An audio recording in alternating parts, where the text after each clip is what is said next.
Good morning, dear friends. What is yoga?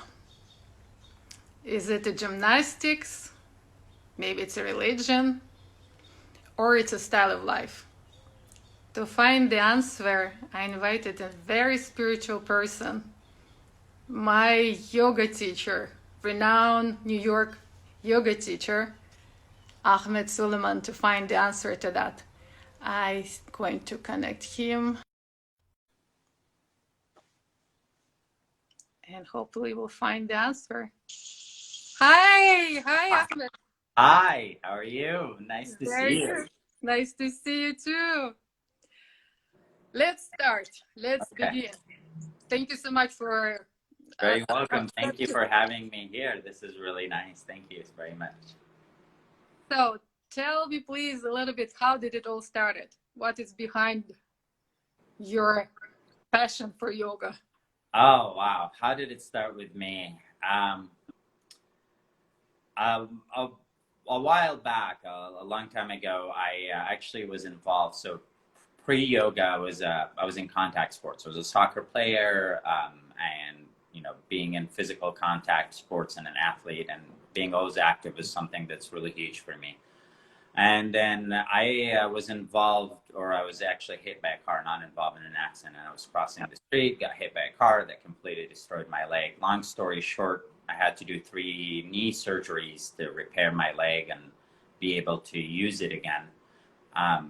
But coming out of that, playing very contact sports at a very competitive level, something that is out of the question for me. So I was seeking a practice, a physical practice that I can sustain throughout my life, even through injuries. I can still do it. The experience that accident taught me, it's like I don't want to do a sport that I have to stop because I'm getting older or because I'm Right. injured or anything. I want to do something that I can keep doing even through injury. And a lot of through research and recommendations of friends, I started yoga. So the start for me was purely for physical purposes, to find a physical practice that I'm comfortable with and I can sustain for the rest of my life. And it was literally right off the bat. Like, one thing I remember after taking my first yoga classes, going to that teacher, and asking her, I was like, hey, can I do this every day? Is it okay to do this every day? That was just like, that was very apparent to me that that's something that I found it. And I just stuck with it, and I just kept going, and I kept improving my physical ability, kept healing me physically in ways I didn't think I could heal. After I did a lot of recovery work in physical therapy, but I've noticed specifically after kind of taking on yoga regularly, I was returning to things like snowboarding, and doing things like that where I'm using my knees quite a bit. So, and with that too, also I found out, like, also at the beginning, I was going through a lot of other changes in life, personal and professional, and so on and so forth. And yoga just kind of helped me find my center, helped me feel grounded, helped me make these changes with confidence. So through that, I was able to discover the spiritual and the meditative practices of it, the mental benefits of yoga, the connection between mind, body. And it was very clear to me that this is the path that I want to take. And that's how I started this path. And I've been on it. I've been teaching yoga for 8 years now. So I've been very, very fortunate to be on this path, and I'm planning to continue this path for the rest of my life. It's part of my life. It's not something I do. It's who I am. So And it's great that you're sharing this experience with. I know there is tons of followers that just your classes are always packed. So thank you. definitely doing a great job. Thank you. I know that your background is a scientist.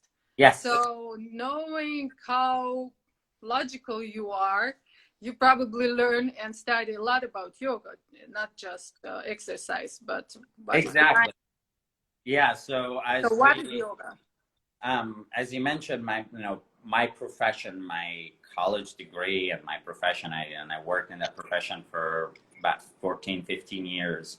I was a biologist. I was a wildlife biologist and an ecologist. So I studied a lot of science going through college and the scientific method and how to how to learn things in a scientific way, and also reading science journals and science books and science articles is something that I like. I'm kind of a bit of a nerd like that. I'm not much of a fictional reader, but I read like very dry reading. So that I was able to use that because, as I mentioned, I came into yoga primarily to kind of for the purposes of healing. I didn't know about, at the time, I didn't know about the spiritual healing. I didn't know about the physical healing. I didn't know about the mental healing.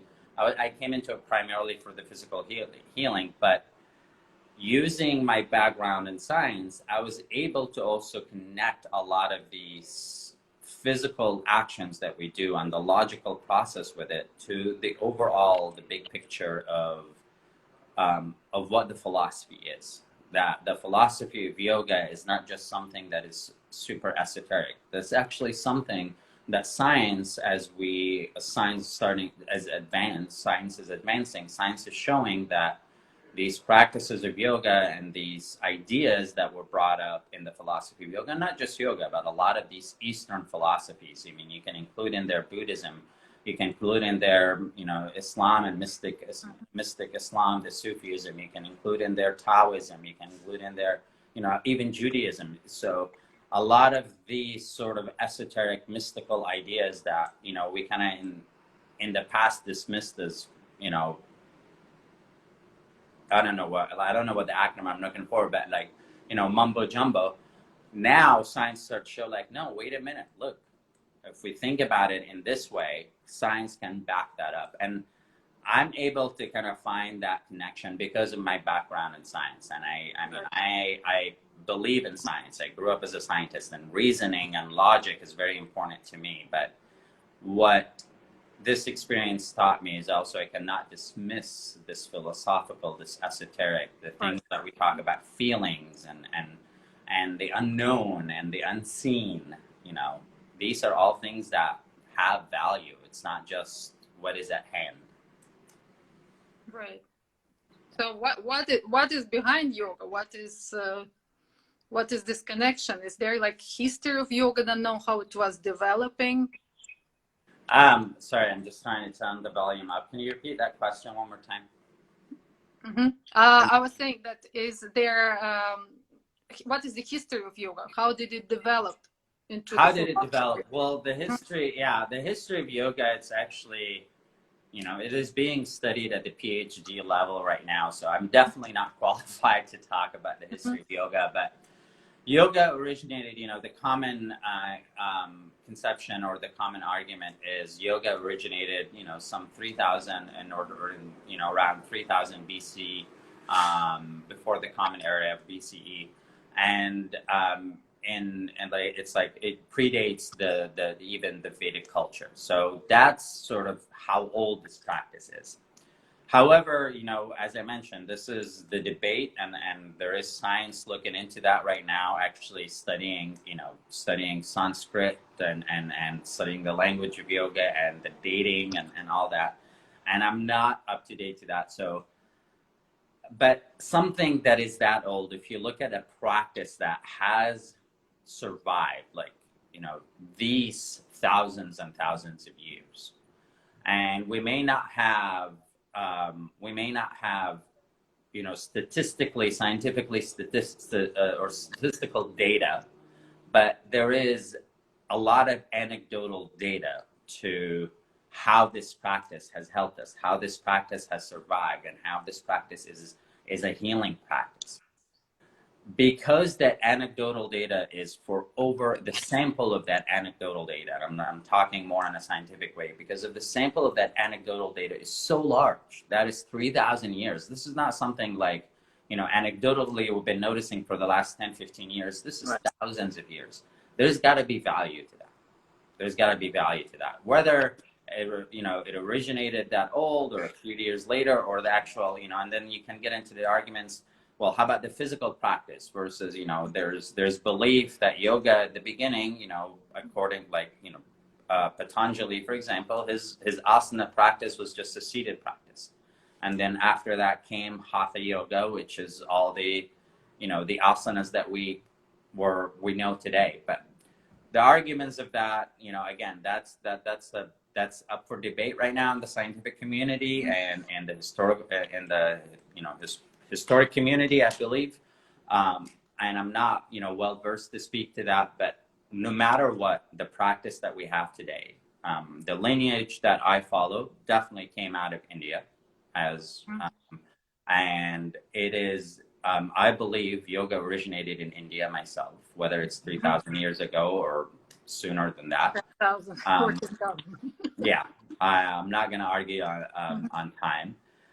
It is a practice that originated as a lifestyle. This is not just something that's physical practice. And part of that lifestyle is we pay attention to ourselves. So to kind of bring in the, what is the philosophy of yoga conversation into this? The philosophy of yoga is it's not necessarily, to give you an example, I grew up Muslim. I'm a practicing Muslim right now. Islam is my spirituality, but I'm also a yogi. Like, you don't not. What I'm trying to say is, you do not have to believe into sort of the deities that yoga talk about. You can take what you learn from there and help it improve who you are, and that's what yoga did to me. Yoga actually helped my spirituality to connect, to find this idea of what God is. Whether you believe God as Christians do, or whether you believe God as Judaism believes in God, or Islam or Buddhism or whatever it may be, or just the universe, or God is within us. It doesn't matter. That's not the argument. But the thing is, yoga helps you connect with that. Whatever it is for you, yoga helps you connect with that. And so that's what I mean by the spiritual part. But to get to that, the philosophy of yoga that I follow is the idea of embodiment, meaning being comfortable with ourselves. And to be comfortable with ourselves, we have to go through our whole being. Our whole being is not just the flesh and bones and muscles and height and how far we reach. That's called, in the yoga philosophy, that's called your outer layer, your physical layer. Okay. Anamaya kosha. That is the very first layer of yoga. Then beyond that, there is the pranayamic layer. That's the energetic layer. We say breath, that the breath manifests energy. It actually means energy layer. So that is a layer. Each kind of exercise is for different level, different layer, level, different part of body, right? I'm sorry, say that again. So yoga, different exercises. They're like each exercise. It helps to develop different parts of the body, different thinner body or our solid body. Yes.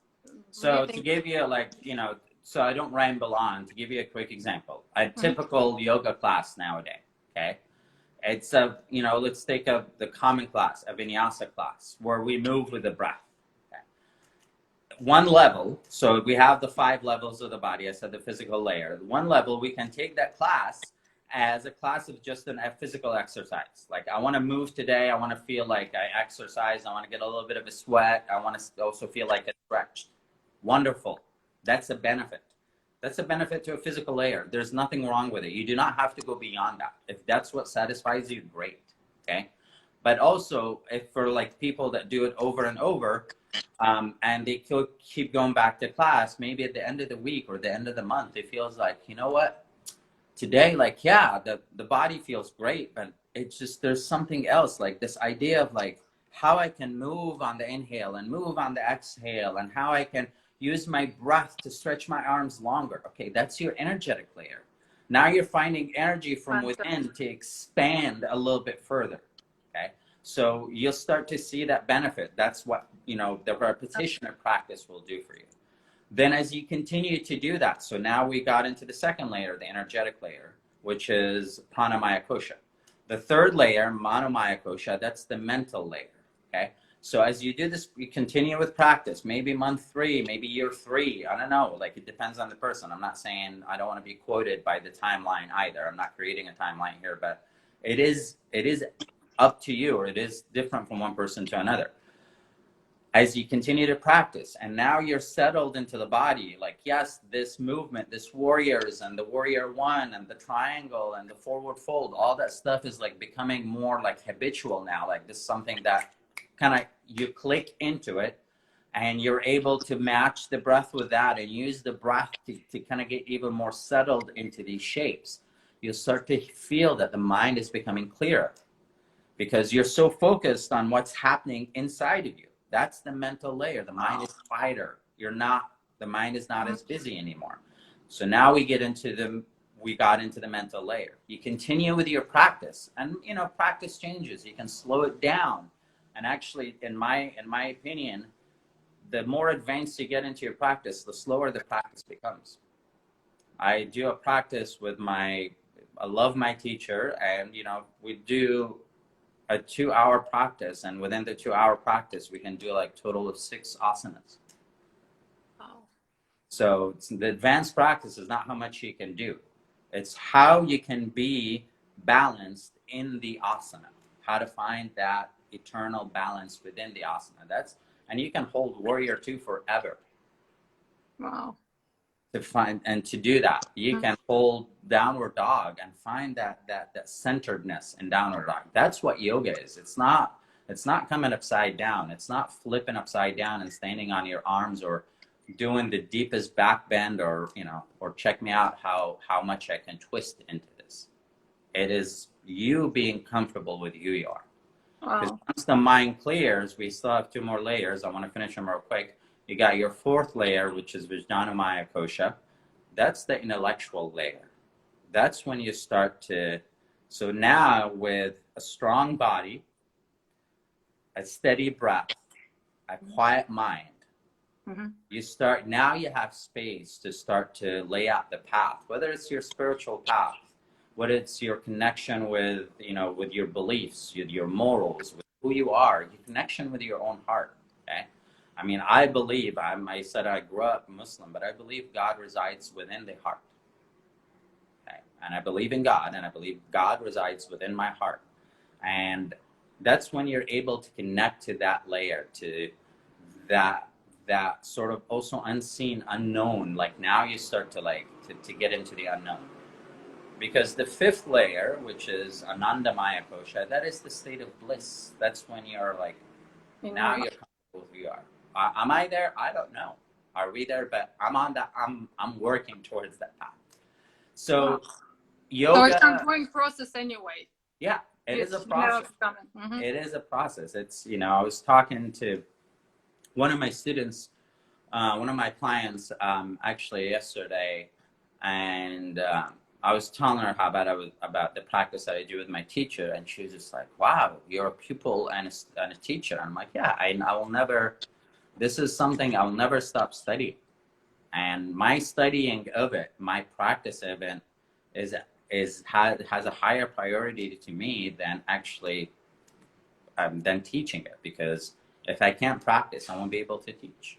I teach what I practice. I don't teach, something just because it is what is popular or is what is, I teach what I practice, and I try to share that with people in a way that benefits them. I also see, when students come to my class, or even right now that we do everything online, and the reason I prefer even the Zoom platform with all the, the not being able to have it super professionally done, but the reason I prefer Zoom is because I'm able to talk to the people that come to the class and at least say hi at the beginning and get to kind of check in with them, because we also have to honor how we are and who we are, and that's what yoga does. It's, as you are, you come in as you are, and you do your practice as you are, and that is going to be different every time you step onto the mat.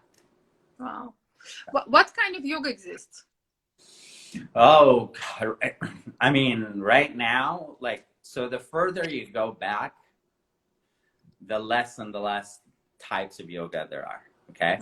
Right now, there's a gazillion kinds of yoga. I mean, it is just, you Google the word yoga and you get hundreds. And I'm not going to tell you what is real, what is not, yeah. Yeah, I can't. I don't know, okay?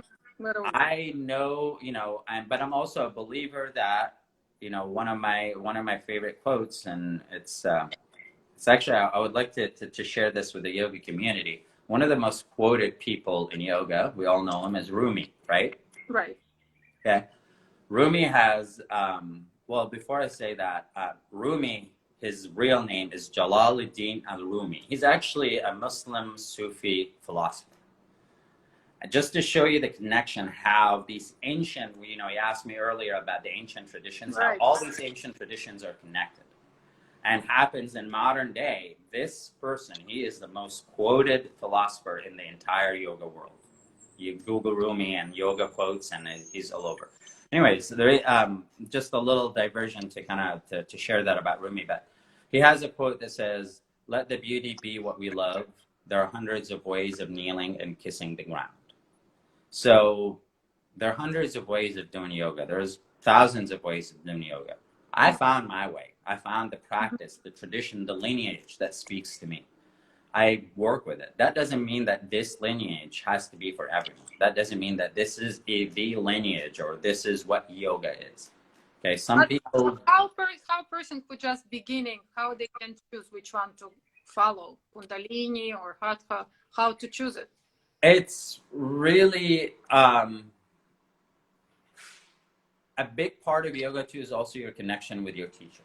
So find a teacher that speaks to you. So my advice right now for a beginner is to start with, if you're absolute beginner, if the whole idea of yoga is so foreign to you, like if someone says downward facing dog, you have no idea what that is, then yes, go find a very basics class. That's an alignment basics class. So I recommend starting with that because it teaches you proper alignment, so it makes this a sustainable practice and avoid injuries when you work with the proper alignment here. So that's my advice for an absolute beginner. For someone that is they're young and they're active and they're athletic and and they're aware of their body and they know things like that, start with a couple of basics. But if you're seeking something like a movement practice, more like a vinyasa or hot or whatever it may be, or all the other kinds of types of yoga, try different ones and see what style speaks to you. See what teacher speaks to you. I'm honored that I've had you in my classes before when you used to be here in New York, and my style spoke to you because you connected with that logical scientific method that I approach in my teaching. Not everyone does that. There's so many people that are just like, they just want to come in and they want to flow, and they don't want to they don't want to learn about their body, for example, and that's absolutely okay. I'm not the style teacher for everyone, but you never know what it's gonna wake up at some point. Yes, so just stick with your practice. I mean, when I started, I mentioned that very first, the first class where I walked up to the teacher, but I practiced with her 2-3 times and haven't, just nature of life. I didn't practice with her again. And I mean, I cannot tell you how many teachers I've had in the past. I've been working with one teacher more consistently now for several years, but I've gone across a lot of teachers, and I didn't leave them because not because their style didn't work for me, because also other things of life, like our schedules didn't mesh anymore. They moved, I moved, things happen. Just be open to feel, there is a benefit to having that teacher-student relationship when it comes to yoga. It's not just because beyond that, it's just a physical exercise.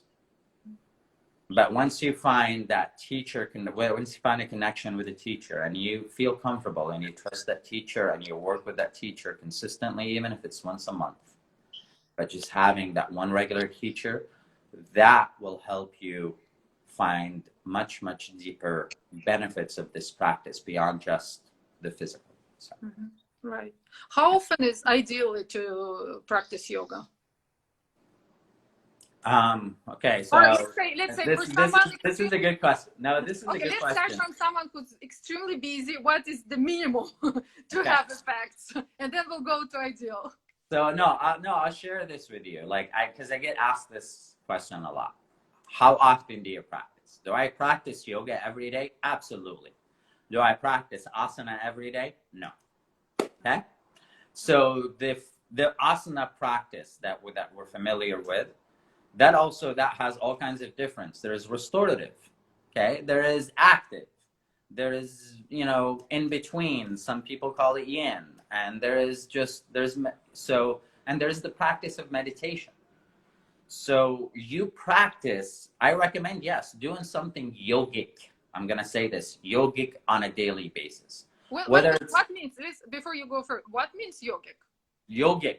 Okay, for example, taking a few minutes to sit and be aware of your breath. That is a yogic action. You're giving your breath Connection with talking like yourself. 2-3 minutes a day. You know, some people call that a pranayama practice. Some people call it meditation. It's a yogic practice. Okay. Taking, if you're someone, you know, nowadays we're sitting a lot at home because of the pandemic and all that. Taking a moment to literally stand up, stretch your arms up, but and stretch and feel the stretch, meaning like what is happening in my body as I'm stretching up. That's a yogic connection. Okay. Connection with Do a yourself. meditation practice. Take a few minutes at the end of the night, once you're done with everything, before you go to bed. Lay onto the back, put your legs up onto the wall.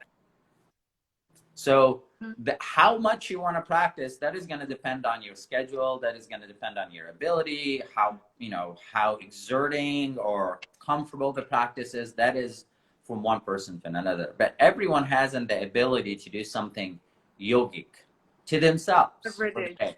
And that is going to translate into, I mean, other yogic actions, you know, walking and sharing a smile with someone. That is yogic. Wouldn't you call that a yogic action? Saying hello, saying good morning, being kind to your neighbor. Once you start, like, the things I described are things to make you kind to yourself, to help you be kind to yourself. And once you're kind to yourself, responsibility that you're taking.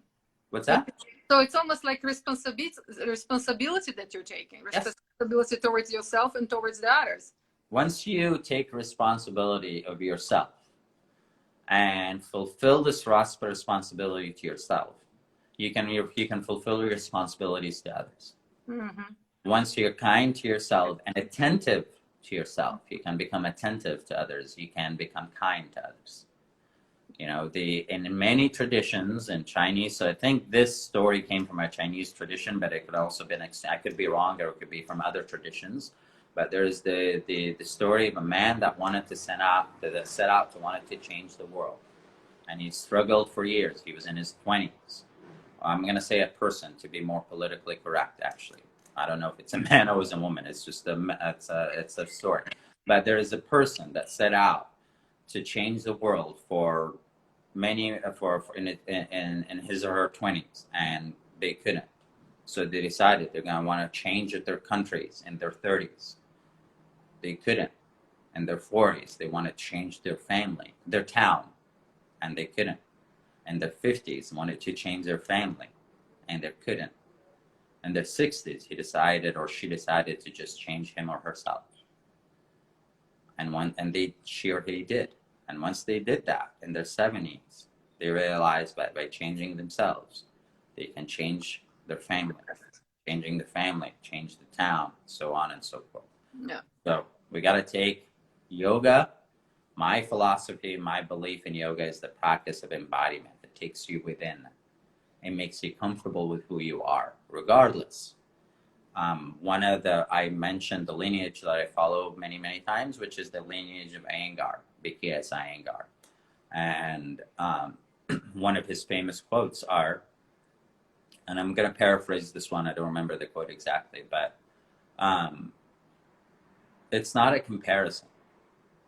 It's knowing we all come with different capabilities. It's knowing what our capabilities are and improving upon them. That's beautiful. That's why yoga is for everyone. And, you know, you can apply yogic philosophies or yogic practices in many ways. We touched briefly, we started talking about practice of yoga itself. When is the best time to do it? Morning, evening, during the day?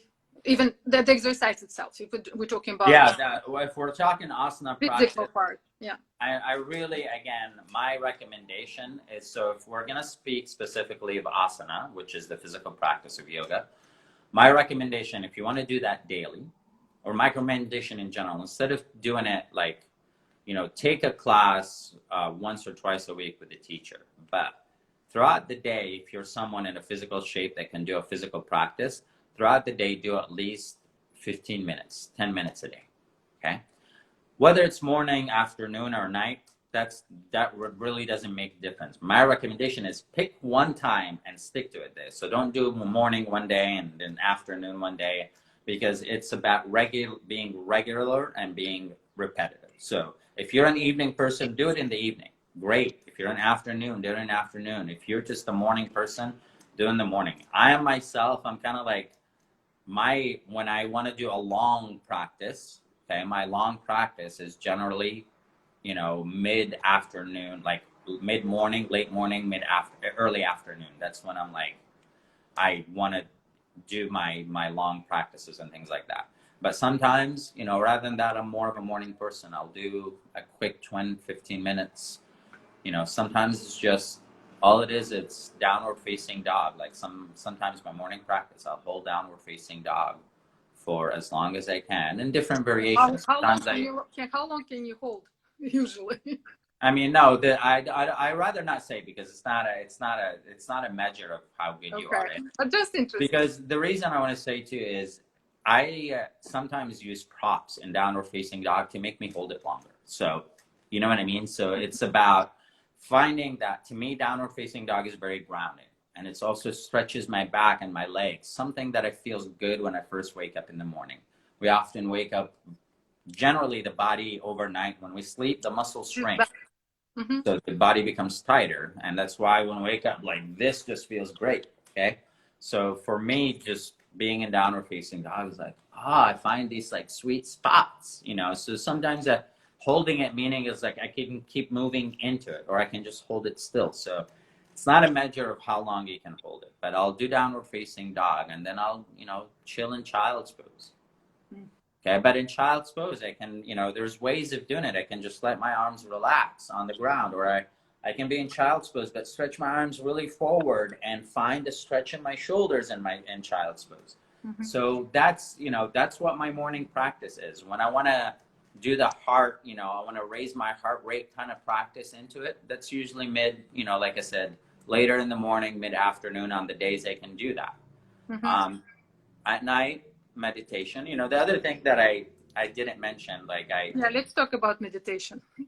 Well, let's talk about meditation. That's something that I'm going to share a disclaimer with everyone here, that when it comes to the meditation practice, a lot of it, I bring in my Islamic teachings and my Islamic tradition and the way we practice meditation in Islam, because Islam was actually founded on meditation. The Prophet Muhammad was meditating in a cave in the foothills of Mecca.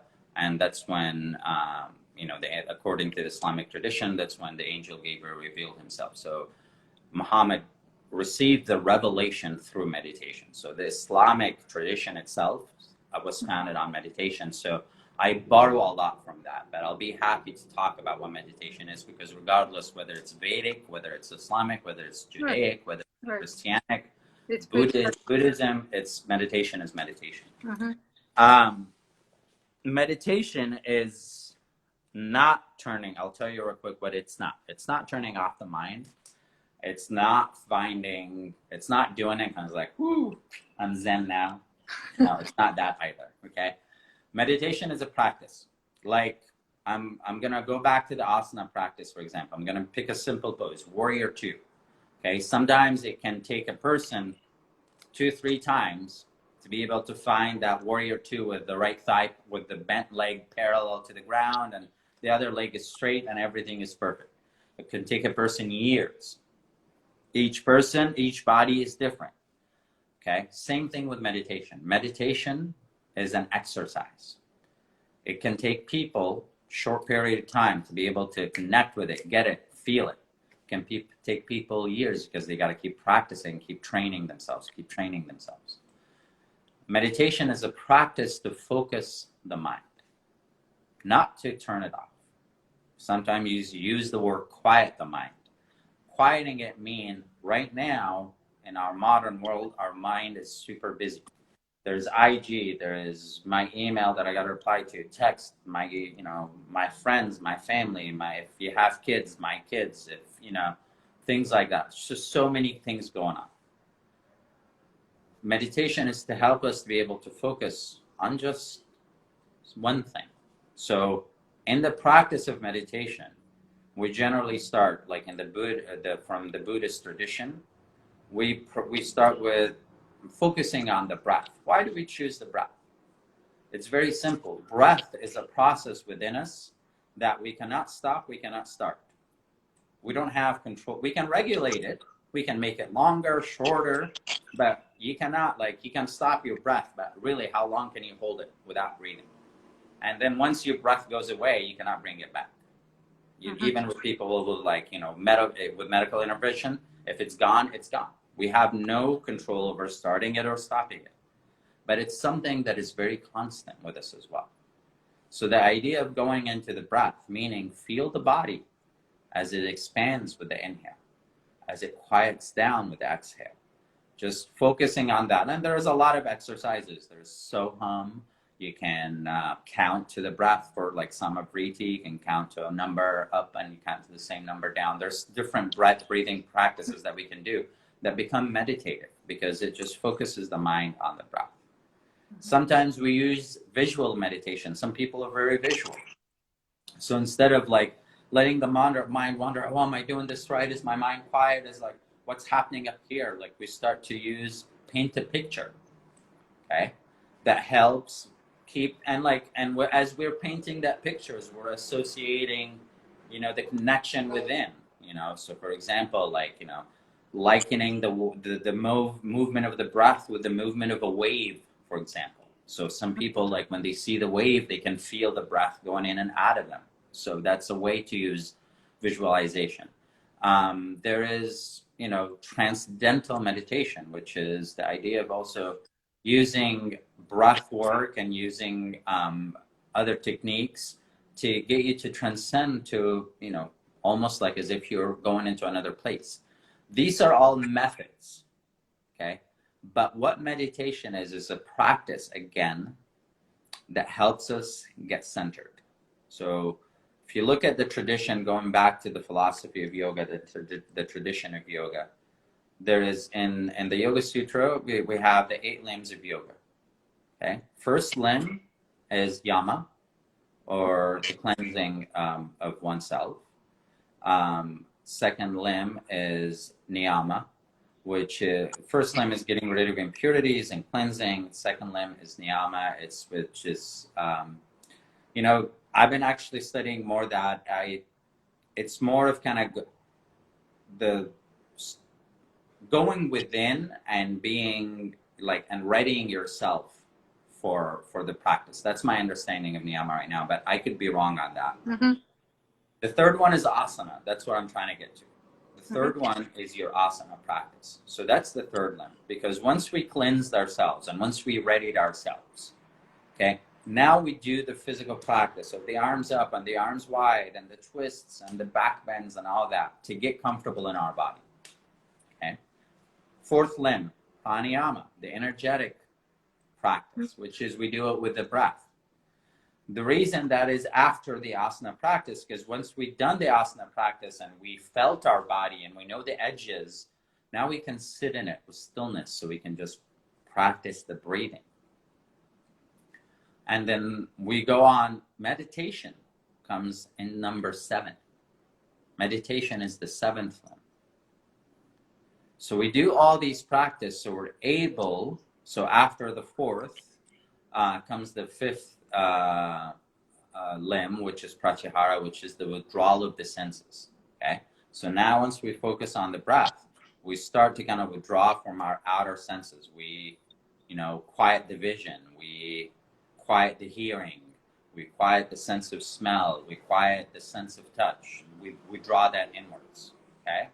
And then comes we're on the 6th now, which is focus, mental focus. That's the 6th limb. I forget the Sanskrit name for now.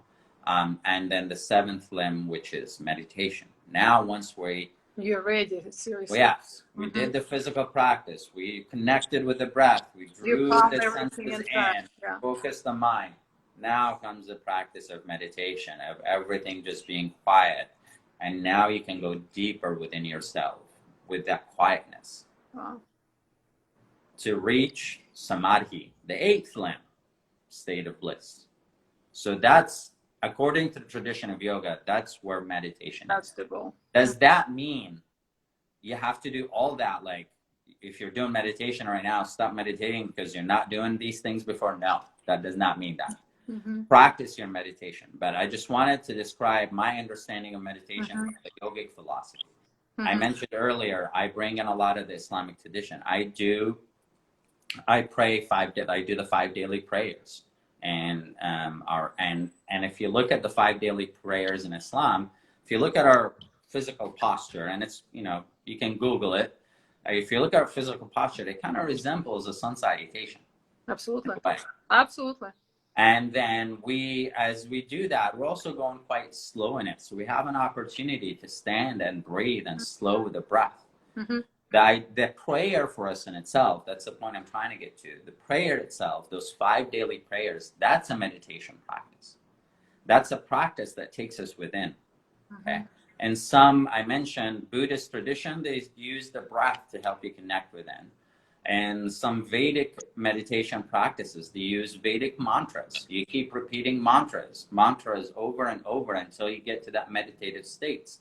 It's similar to what we do in Islam. In yoga world, they call it mantra. In Islam, we'll call it Quranic verses. We repeat, we chant these Quranic verses over and over to kind of get us into that meditative state too as well. And practice of Judaism, especially, and for all my Jewish friends, I'm really sorry if I messed this, but I think it's called the Kabbalah. They use the verses from the Torah for meditative reasons, and it goes and it's the chanting and the repetition of it. So there are many ways of practicing meditation. It doesn't mean you have to take it in the order that the Yoga Sutra said that you do. I do my meditation daily through my prayers, and I also do breathing meditation, meaning the way we think, where I sit and I quiet and I close my eyes and I start to focus on the breath. The Buddhist style, I meditate on that too as well.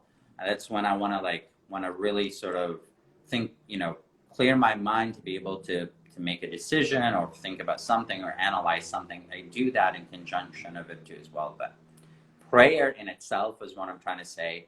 Any kind of prayer, regardless of your tradition, is a meditative practice. Fantastic. Thank you. You're very welcome. In California, for example, and I think in New York, they start doing the same thing.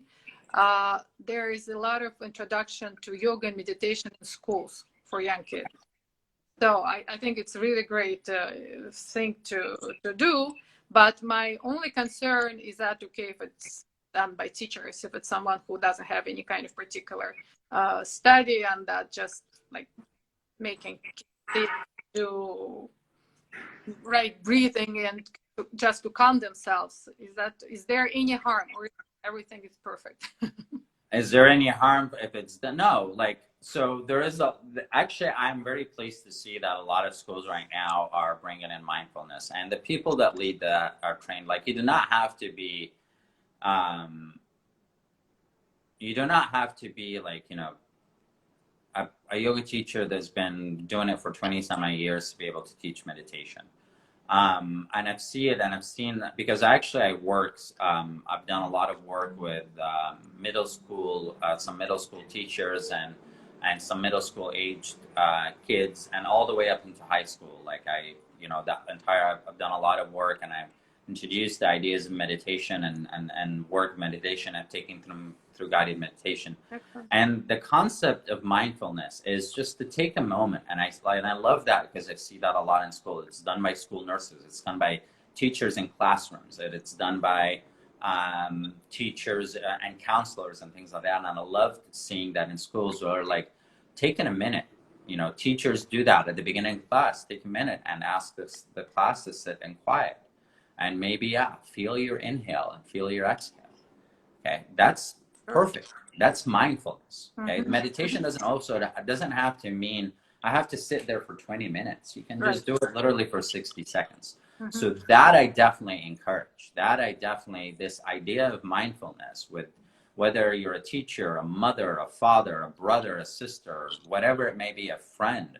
If you're sitting in a group, it doesn't have to be the kids. If you're sitting in a group with your friends and you find that just the energy is all over the place, step up and say, hey guys, hey people, let's just chill it out.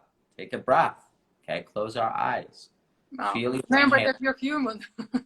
Yeah. Remember that you're human. Exactly. Yeah. Feel the air going in, feel the air goes out. Mm-hmm. How does that feel? How the body just relaxes every time we exhale.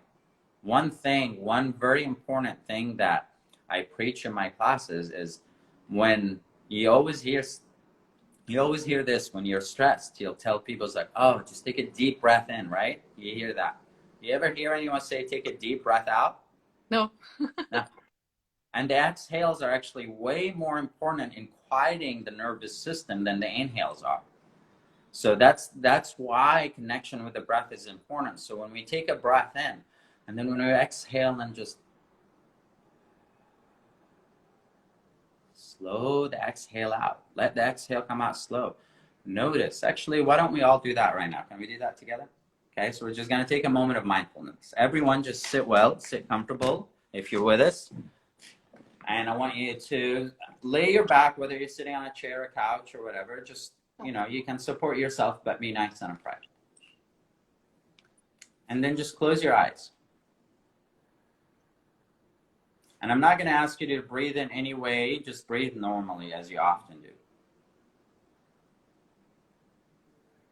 But with each inhale, I want you to feel how the belly fills up, how the chest rises,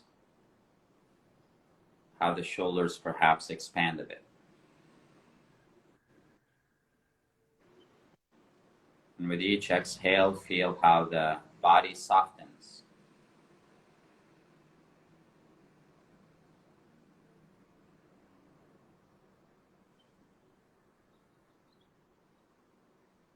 Now we're going to breathe together to my count.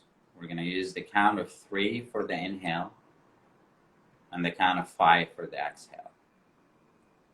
So together with the exhale, empty out your air. And we'll breathe on 3, 2, 1. Exhale 5, 4, 3, 2, 1. Inhale 3, 2, 1. Exhale 5, 4, 3, 2, 1. Take a couple of breaths like that where the exhale is really much longer than the inhale. It doesn't matter whether it's the count of 5 or any other count.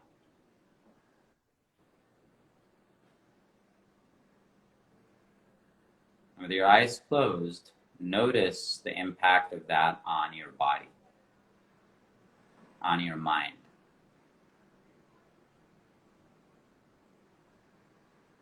Flutter your eyes open. That's the power of the exhale. Yeah. Fantastic. Slow the breath down. Take a moment. That's the power of going within. It's, it's not rocket science, but, it's usually the simplest things that are the most profound. And for the, bringing it back to science, for the science aficionados in there, the theory of gravity, Isaac Newton, how did he discover it? He just saw an apple fall from a tree. That's how gravity was discovered. Very simple. Before Isaac Newton, that apple fell from the tree in front of, many, many millennia of people. But he was able to describe that. He was able to and by explaining that process, we discovered the biggest force in the universe, gravity. So the simplest things lead us to the most profound things. An apple falling from the tree led Isaac Newton to discover the biggest force we have in the universe, gravity. Simple awareness of the breath can lead us to discover way much about who we are. Beautiful. Ahmed, we don't have much time. I just really would love for you to talk a little bit how people can connect with you. I know that you do retreats. Yeah, so I do. Can you Yeah, talk about your retreats and how they can get to your classes? So I'll tell you real quick the personal pitch. Right now, given that we are still practicing, or at least here in New York, we're still practicing shelter in place to some level or some degree. All my teaching are right now online. I offer my personal classes, or sort of my personal platform. It's through Zoom. You can sign up for those. I do 5 of those classes a week. And those include dynamic flows we're removing.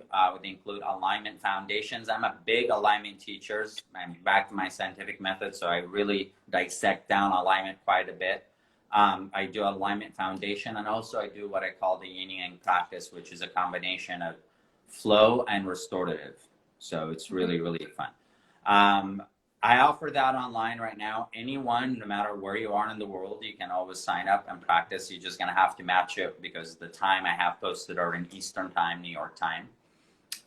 In addition to that, I offer retreats. I actually had a retreat that was scheduled in March, but had to be postponed because of the pandemic. Yeah. That retreat is postponed in December. And if you're interested in going to Costa Rica with me for a week, I mentioned I'm a wildlife biologist, so it's going to be a retreat of wildlife, hikes, and yoga and meditation, where we're going to be staying in a resort all to ourselves right on the beach. So it's just phenomenal. So if you're interested in that, I have that coming up as well.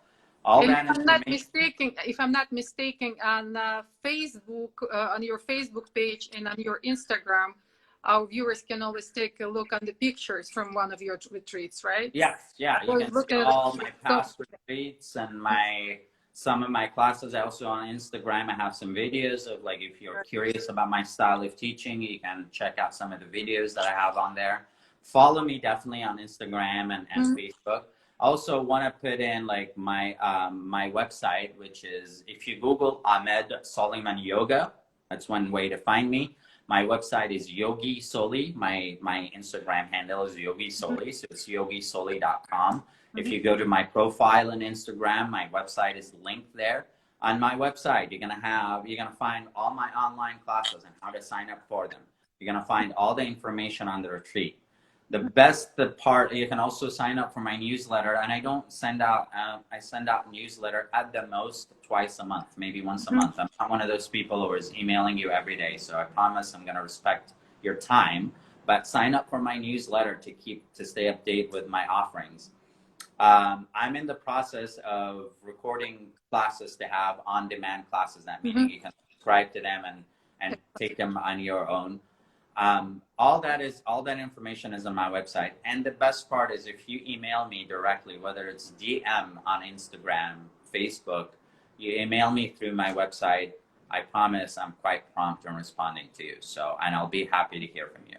So www.yogisoli.com is my website. And you can always see on my page as well. There is a link on you. Yogi Soli is my Instagram handle, and hopefully all of you here know it. On Facebook, you can find me also Yogi Soli on Facebook, but you feel free to find my personal Facebook page is public. Feel free to find me on that. Ahmed Soliman Yoga, you'll find it too as well, and add me on that as well. I'd love to have you. And if you ever have any questions, just reach out. We had a lot of questions while we were talking, but I'm afraid we don't have much time to respond to all of them. You know what? I miss one of the most things from being at your class. At the end, you will always say this beautiful phrase in the end of the meditation. Can you say it? Can you say it again so we can find it? I want to credit my teacher for this class. So one of the teachers that I unfortunately, because she had to move away and I could no longer practice with her in the physical person, but I sort of, to continue her lineage, I took this saying from her, and it goes, just sit well, sit comfortable, bring your hands to your heart center, bow your head towards your hearts. May our practices guide us towards courageous actions, a deeper community, and the love of all beings. I'm going to say it one more time in the light of what we're going through right now. May our practices guide us towards courageous actions, a deeper and a healing community, and the love of all beings. Namaste.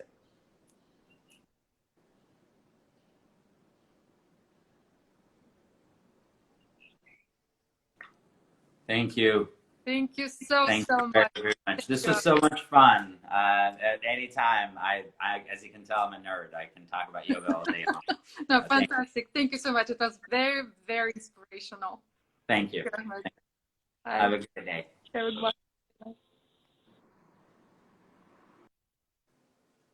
Dear friends, thank you so much for watching. Love and peace. That was Equanimity 888, Tatiana Nikishina. Have a wonderful day. Bye-bye.